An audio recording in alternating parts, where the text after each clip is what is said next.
No, los requisitos estaban dados, ¿no? Los requisitos contenidos en las bases.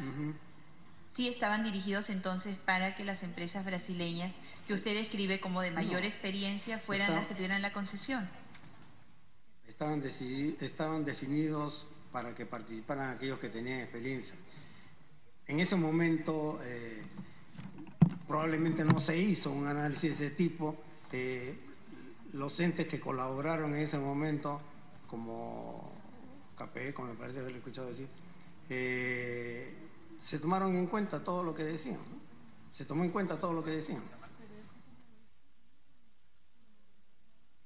Un economista que participó ante esta comisión opinó que la división de todo el proyecto en 3 grandes tramos, refiriéndose a los tramos 2, 3 y 4, redujo la posibilidad de participación de las empresas nacionales.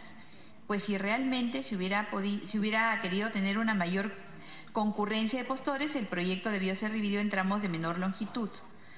Díganos, ¿sabe usted si en la definición de las condiciones del concurso se evaluó tener la mayor concurrencia de postores y darle igualdad de oportunidades a los mismos? Se dividió en 5 tramos, ¿no? Toda la interoceánica. Le pregunto por los tramos 2, 3 y 4, que son tramos bastante grandes.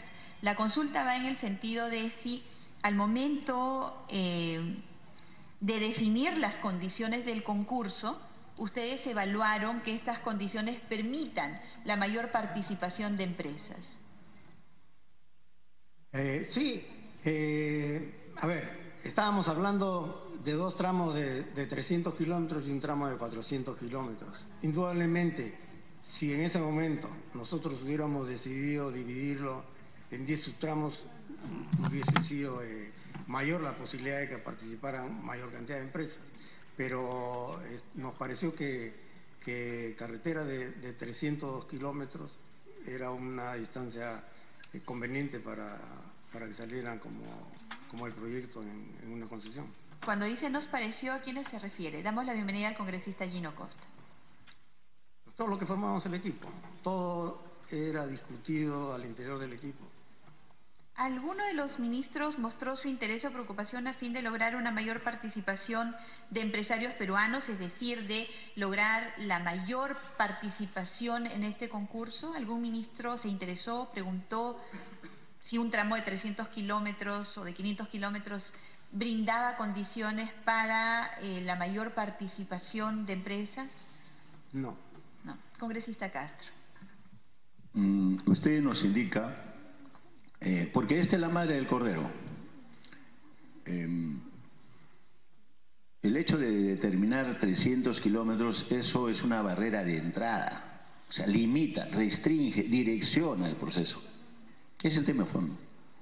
Por eso quisiéramos saber, no solamente usted nos dice que todo el equipo tomó, si el equipo, dentro de ellos, ¿quiénes estaban en el equipo? 1, y 2, ¿cuáles son los elementos para llegar a determinar que era 300 kilómetros era la decisión adecuada? Señor Rebagliati. Bueno, como le repito, no había estado usted cuando dije esto. Yo en ese momento no era el coordinador técnico sectorial, era el señor Vicente Campodónico y él dirigía el equipo. Campodónico. Y en todo caso, entonces usted no sabe por qué se tomó esa decisión, en todo caso. A ver, ahí podrían haber surgido muchas combinaciones, ¿no? Y se decidió esa, ¿no? Es diferente el pensamiento que podemos haber tenido sobre un mismo tema en el año 2005 al análisis que podemos hacer ahora a la luz de todo lo que ha salido, ¿no? Es diferente. Entonces, el pretender responder cómo se analizó en esa época, que no teníamos esa sombra como una espada de Damocles, entonces es diferente, ¿no? Perdón, no es tan diferente. ¿Por qué? Porque aquí el eje de la investigación está en función de que alguien determinó desde arriba, no pueden determinar la gente de abajo, alguien determinó de que o había la tendencia a hacer este tipo de tramos porque limitaba, restringía y direccionaba la obra. Entonces, de repente usted no lo conoce, pero alguien estuvo de repente atrás. Porque es otra cosa si yo divido en 100 tramos, porque las carreteras no son difíciles de hacer, ¿eh? No es una cosa nueva tampoco para el Perú. Entonces, cualquier empresa podía haberlo dividido, o sea, no era ningún problema el ser amplio, en dividir en 10, 12 o 14 tramos, de tal manera de dar a la mayor cobertura y la mayor competencia posible. Esto limitó la competencia. Ese es el tema de fondo. Y por eso es de que cuando limita la competencia, usted no permite pues, que hayan 10, 15 o 20 postores, sino ya se direcciona. Ese es el eje de la investigación. ¿Y quién es el que ha venido direccionando? Eso es lo que se trata de ahora. Es lógico. Podría ser el primero el Comité de Proinversión, podría ser a través de los viceministerios, etcétera, etcétera, pero de ahí se comienza a construir toda esa pirámide que permite que lleguemos hoy en esta etapa. Por eso es de que estamos en investigación, si no, no hubiéramos investigado nada. Entonces, por eso es que es necesario, usted lo ve desde otro ángulo, de repente con bastante inocencia, pero nosotros tenemos que verlo, no del lado de la maldad tampoco, pero sino para ir al fondo del asunto. ¿Por qué es que se determinó? Porque ahí está el quid de la cuestión, determinar que sean 300 y no nos dan ningún tipo de argumento sólido, y ahora que es necesario también de repente ampliar la investigación a algunas otras personas que tomaron la decisión. ¿Y por qué tomaron la decisión? ¿Y quién indujo al error respecto a esto? Porque se ha inducido a un error. Porque más aún cuando uno habla en estos términos, bueno, en fin, señora presidenta, yo creo que es un tema que también queda por resolver, una pregunta, un interrogante que queda por descifrar hacia adelante. Gracias, congresista Castro. Congresista Alcorta. Gracias, presidenta. El señor ha dicho que ha confirmado de que no había ningún impedimento para que las empresas peruanas pudieran entrar en estas obras de infraestructura. No había nada que lo impedía, porque hasta ahora no sabemos cómo es que terminaron consorciadas. Primera pregunta. La segunda es la sustentación sobre la capacidad o la densidad que iba a tener la interoceánica fue una gran mentira que nos vendieron a nosotros también, por eso que se aprobó acá como un interés nacional y sobre todo para la región sur. Después lo subimos y lo confirma el informe PARI. Tercero, la Contraloría recomendó no firmar. La Vicecontraloría mandó una carta. Y la cuarta pregunta, que es la que nos tiene acá a todos, es ¿por qué se exoneró del SNIP? Diga usted quién exoneró del SNIP, quién presionó. Y por último, presidenta, creo que el señor Olivera, ¿cómo se llama Olivera? Fernando Olivera, que salió en conferencia de prensa a decir que él había destrabado en la Contraloría, debería explicarnos qué es lo que pasó, debería ser citado inclusive acá. Le hice 3 preguntas, 4 preguntas bien simples, se las reitero rápidamente, ¿no? Si había algún problema que las empresas peruanas tendrían algún problema de hacer las obras solos, porque Graña y Montero es enorme, Constancia es enorme, Camete es enorme, ellas mismas consultadas entre sí. Había la necesidad de una empresa brasileña, no me hable de la experiencia, porque acá tienen gran experiencia las que han bravo. La segunda, ¿ustedes tenían información sobre la densidad que iba a tener la carretera interoceánica? ¿Tenían una idea, un monto? ¿Supieron, tuvieron como un informe técnico de la cantidad de carros que iban a pasar por ahí? ¿Supieron? ¿Hicieron caso a esa carta de la Contraloría diciendo que no recomendaba que se hiciera ningún contrato con Odebrecht por los problemas que tenían económicos y las deudas que tenían con el Estado peruano? ¿Y por qué exoneraron del SNIP? ¿Quién manejó la exoneración del SNIP, señor? Señor Rebagliati.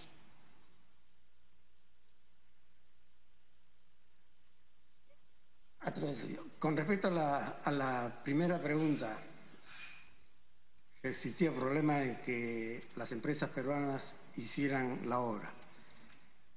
No existía problema para que hicieran la obra. Lo que habían eran unos requisitos que también se pedía que tuvieran experiencia en la operación de la concesión, ¿no? Pero esos eran los requisitos, ¿no? Entonces, tenía alguien que tenía experiencia en la operación. Y a partir de ahí, las empresas peruanas también empezaron a dividir su accionar en la parte de operación, ¿no? Porque ya con la experiencia que adquirían en esos procesos, estaban en condiciones de participar, como lo hicieron en los otros proyectos. Por ejemplo, en los tramos 1 y 5 de la concesionaria, ya Graña participó como operador de la concesión, ¿no? Con la experiencia. Perdón, la segunda pregunta. Con respecto a los vehículos por día, ¿no? Entonces, como menciona la presidenta, un economista dijo que estaba sobredimensionada la carretera. Efectivamente, si nos referimos a la norma, está sobredimensionada, ¿no? Pero también, como les había dicho, tiene zonas que es el mayor índice pluviométrico del mundo, ¿no? Y una carretera firmada probablemente no dure mucho. Otra cosa que omitió decir el economista es que a menor calidad de la obra, mucho más costo de mantenimiento. Señor, perdón, a través de la presidencia, yo le he preguntado la calidad de la obra, le he preguntado si ustedes tenían un informe de la cantidad de vehículos que iban a pasear. Hasta el día de hoy yo le puedo decir que no, para nada. Hasta el día de hoy la carretera nacional no sirve para nada. Pero en ese momento, hace 12 años que usted dice que no se acuerda, me imagino que con mucho menos razón justificaba una obra fantástica como la que hemos hecho, porque el día de hoy no sirve para nada. Quizá en el año 50. A ver, esa es una decisión que le correspondía al Ministerio de Transportes y Comunicaciones.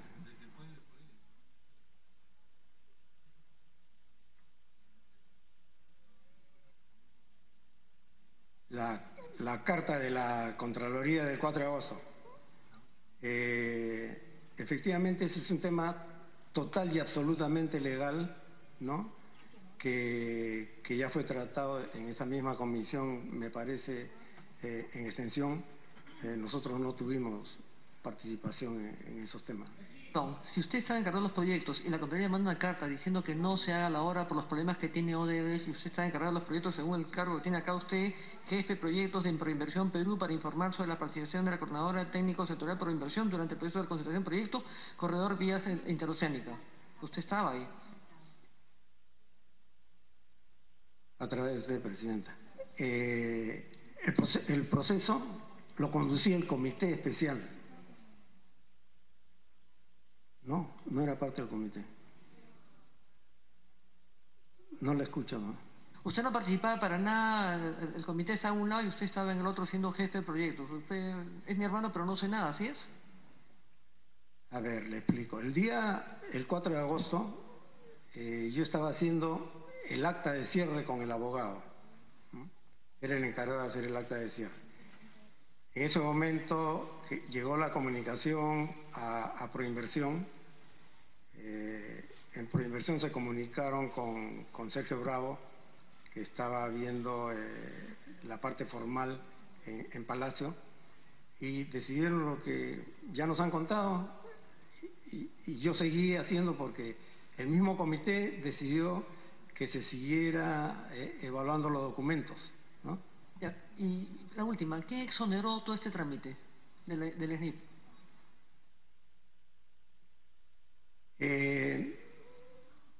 Habían antecedentes que se habían exonerado, ¿no? En Olmo, por ejemplo, se había exonerado. Señor, a través de la presidencia le pregunto, este tema de internacional, ¿quién exoneró del SNIP? No hablo de experiencia, hablo de ahora. ¿Quién exoneró del SNIP? Nombre, ¿quién exoneró del SNIP? A través del Decreto Supremo 22,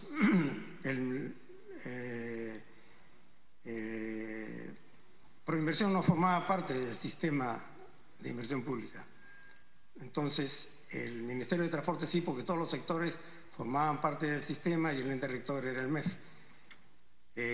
Proinversión recurrió al MTC como ente componente del sistema, solicitándole que, si lo cree conveniente, exonerar de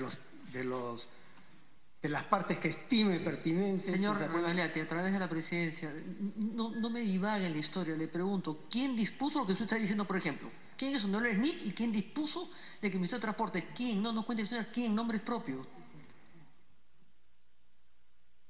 La carta de Proinversión la firmó el director ejecutivo, el señor René Cornejo, pidiendo al Ministerio de Transportes.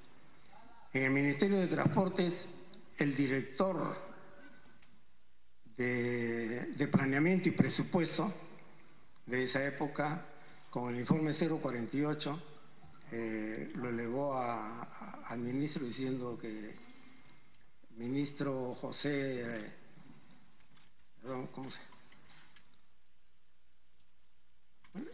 El ministro de Transporte es el señor José Ortiz. José Ortiz. Entonces, a las finales exoneran del ENIF, sale un decreto supremo que lo firma como ministro, el ministro Sota Nadal, que ha estado acá también declarando al respecto, ¿no? ¿El señor Sota Nadal estaba a cargo del proyecto o lo hacen firmar por ausencia del primer ministro o del ministro de Economía? Es porque hay gente que tiene que firmar el decreto supremo, ¿no? ¿Qué gente que tiene que firmar el decreto supremo?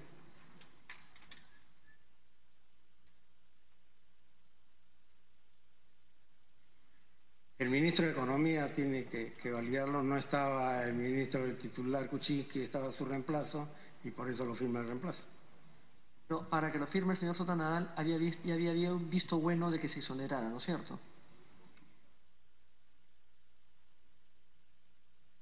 Supongo, yo no conozco el recorrido que tuvo el informe 48 del director de Planeamiento y Presupuesto, ¿no? Pero al final el resultado final es el decreto supremo.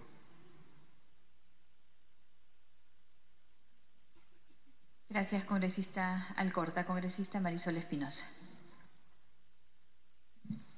Muchas gracias, presidenta.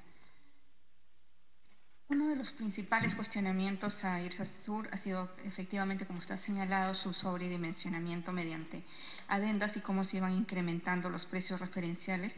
En algunos casos, por ejemplo, en el caso del tramo 2, hasta del 149%. ¿Por qué estos factores generaron estos incrementos? ¿Qué funcionarios o qué dependencias de Proinversión o el Ministerio de Transporte tendrían responsabilidad en estos casos de sobredimensionamiento? Señor Rebagliati.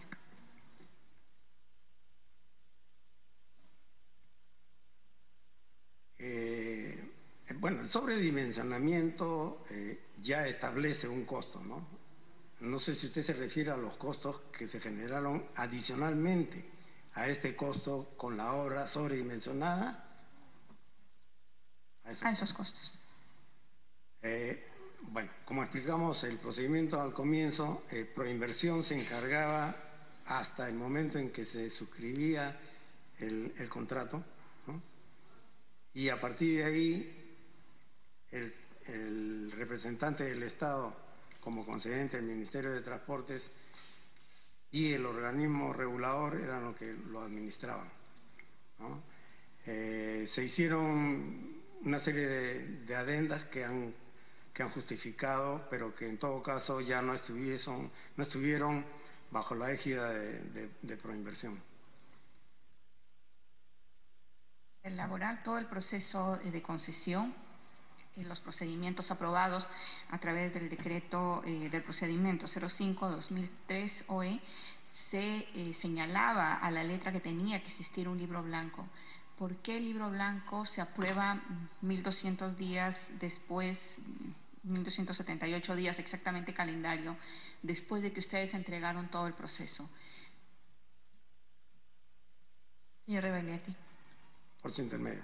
En esa época había una gran cantidad de proyectos y se hizo una programación que la hizo el director ejecutivo adjunto para poder cumplir con la entrega de los libros blancos. Y ese fue el motivo por el cual no estuvieron al finalizar el proceso. ¿Ustedes no advirtieron nunca que no contar con el libro blanco significaba que el acervo documentario no estaba al día? Señor Rebagliati. Por su intermedio. El acervo estaba al día, ¿no? Lo que faltaba era consolidarlo y hacer la confección del libro blanco. Es que precisamente la confección del libro era tener toda la documentación al día y al final lo que se detectaron era que no solamente no tenían la información al día, sino que era complicado hacer el acervo documentario del proyecto. La documentación estaba, toda la documentación. Sí, había que analizarla, dividirla de acuerdo a lo que decía el libro blanco, al esquema del libro blanco que existía una directiva en ese momento, ¿no? Entonces, ese era el trabajo que había que hacer, pero definitivamente no es que hubiesen documentos que no estaban confeccionados o que se estaban confeccionando, ¿no? Los documentos ya estaban listos, faltaba la organización de acuerdo a lo que mandaba la directiva, y eso es lo que faltaba tiempo para hacerlo, y por eso es que se decidió contratar un equipo de gente que después se dedicaron exclusivamente para preparar los libros blancos. ¿Quién tenía la responsabilidad de garantizar que existe este libro blanco? ¿Quién tenía la responsabilidad de garantizar que exista y que esté ordenado el libro blanco? El libro blanco era una de las responsabilidades del coordinador técnico sectorial. Usted participó en las reuniones donde en el acta número 100 de la Agencia de Promoción de la Inversión Privada, en la que participaron el ministro Ferrero, el ministro Ortiz, Clodomiro Sánchez, Cecilia Blume, quien reflexionó sobre la necesidad de la realización de esta obra, pero además el ministro de Transporte y Comunicaciones, José Rivera, en ese momento, expresó que el Estado no sabía mantener las carreteras del país, y lo cual generaba pérdidas millonarias. Asimismo, señaló que la obra era necesaria para el desarrollo del país debido a que permitía la integración de parte del país y posibilitaba que gran parte de los pueblos del sur del territorio nacional puedan insertarse a nuevos mercados nacionales e internacionales. En ese momento se hablaba de la necesidad de garantizar la famosa carretera que conectaba Brasil y Perú y que iba a generar supuestas utilidades para los productores por donde cruzaba la carretera. La pregunta es, ¿no era responsabilidad del ministro de Transportes y Comunicaciones mantener las carreteras del país? Sí. ¿No les pareció extraño que el propio ministro dijera que el Estado era incapaz de cuidar las carreteras? Bueno, la responsabilidad de las carreteras no se puede negar, es del Ministerio de Transportes y Comunicaciones. Que los presupuestos que se asignan sean suficientes para efectuar un buen mantenimiento es algo que todavía podría entrar en el terreno de la duda. Pero son los mismos sectores que confeccionan sus proyectos de presupuesto y supongo que dan prioridades y en ese orden de cosas tal vez las conservaciones son un poco descuidadas.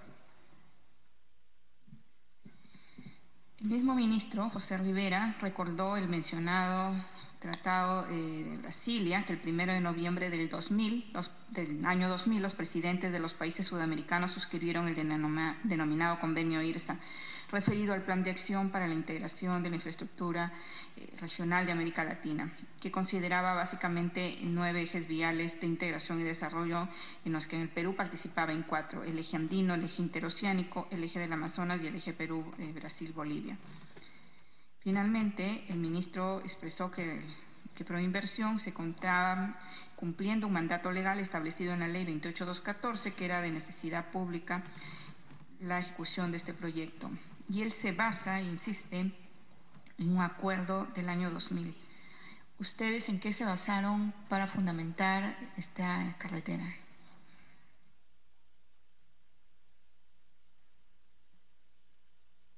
Para fundamentar la carretera.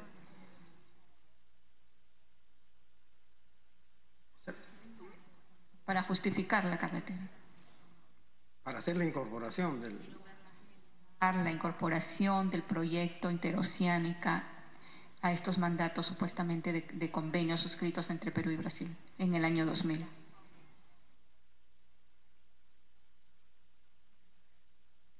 No sé si le estoy entendiendo bien la pregunta, pero esto corresponde a todo un proceso, ¿no? Primero es la incorporación. A partir de que está incorporado es como ya soltar el proyecto y debería cumplir en ese momento con todo lo que decía el TUDO, el decreto 59 y el reglamento 60, y la ley 27701 que era la que normaba la participación de los organismos reguladores en estos procesos y que no estaba reglamentada.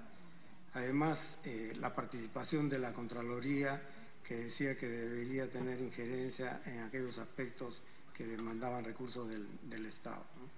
Entonces, una vez que se incorporaba, ya el procedimiento era casi automático, continuo, y seguía hasta las finales, con las participaciones que hemos mencionado ya.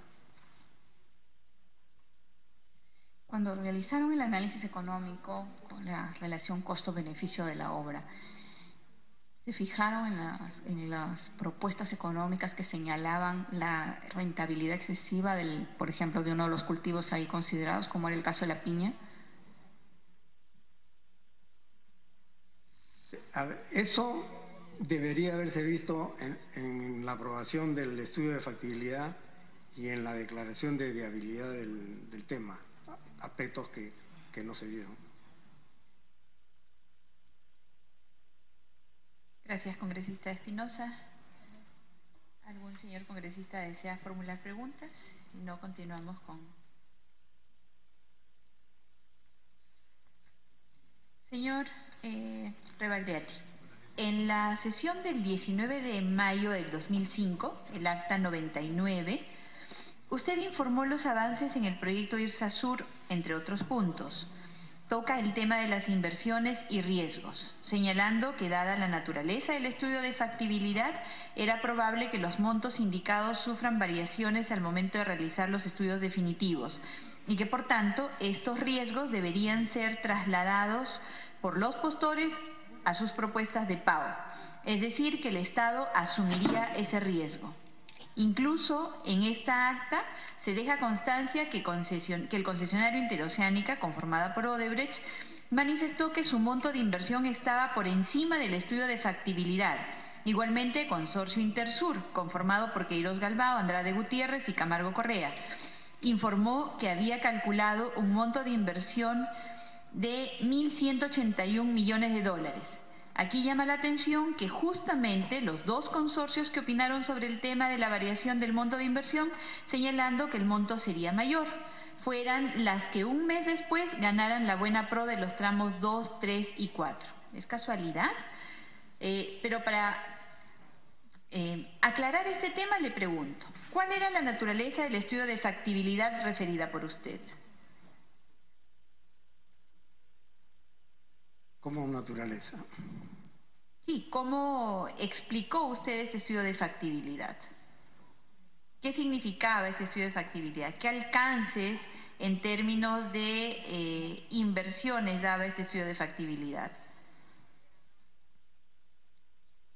Conforme se va profundizando en los estudios, se va acercando más al precio no real, porque el precio real solamente se determina después de haber hecho la obra, ¿no? Con estudios de factibilidad era difícil tener totalmente afinado el tema. Ahora, la variación que podría existir entre un estudio de factibilidad y el estudio definitivo, sin considerar la polinómica y el reajuste por índice de precio al consumidor, es de más o menos 10%, ¿no? Que es algo que se puede aceptar entre los términos razonables, y que fue lo que también manifestó el consultor Corfivalle y el mismo... Perdón, ¿qué consultor? Corfivalle. Corfivalle, esto no lo he mencionado, fue el asesor de transacción, fue la banca de inversión, ¿no? Entonces, ellos asesoraron todo el proyecto. Y ellos fueron los... ¿Cuál fue el rol de... perdón, ¿puede repetir el nombre del asesor de transacción? Corfivalle. Correcto. ¿Cuál era su rol? Era asesorar en el proceso de concesión. Y fueron los que determinaron los montos del PAO y del PAMO. Ellos determinaron los montos del PAO y el PAMO. Así Entonces. es. Correcto. Continúe. Entonces, ¿Sobre qué bases ellos identificaron o qué estructuras económicas o financieras determinaron la base del pago, por ejemplo? Se les alcanzó el estudio de factibilidad y con el presupuesto del estudio de factibilidad es que ellos trabajaron. Continúe, por favor. Y ya, entonces ahí es que ellos decían que podía ser más o menos 10%. Con el estudio de factibilidad. Sí. Cuando usted, congresista Espinosa. Un estudio de factibilidad todavía le queda un camino bastante largo para convertirse en expediente técnico. Ustedes como especialistas, como técnicos, especialistas en construcción, ¿no alertaron de lo que significaba trabajar con un estudio de factibilidad? Señor Rebagliati. Por su intermedio. Las normas decían que podía hacerse un concurso de proyectos integrales.